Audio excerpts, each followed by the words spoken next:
নমস্কার বন্ধুরা, আজ ইউটিউবার বা ব্লগার হিসেবে নয়, বাংলার এক মেয়ে হিসেবে আপনাদের সামনে দাঁড়িয়েছি। গত কয়েকদিন ধরে আমাদের মাননীয় মুখ্যমন্ত্রী মমতা বন্দ্যোপাধ্যায়কে নিয়ে সোশ্যাল মিডিয়ায় যেভাবে ব্যঙ্গবিদ্রুপ করা হচ্ছে তা দেখে বুকটা ফেটে যাচ্ছে।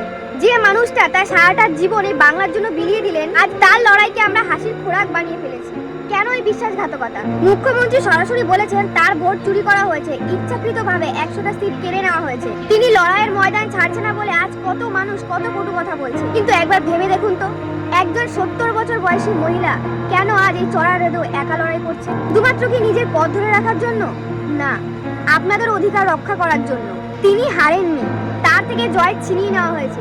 এই সত্যিটা কি আমাদের বা আপনাদের গায়ে লাগছে না? এই যে একটা কথা আছে না, যার নুন খাও তার গুণ গাও, আজকে সেই নীতিটা হারিয়ে গেল।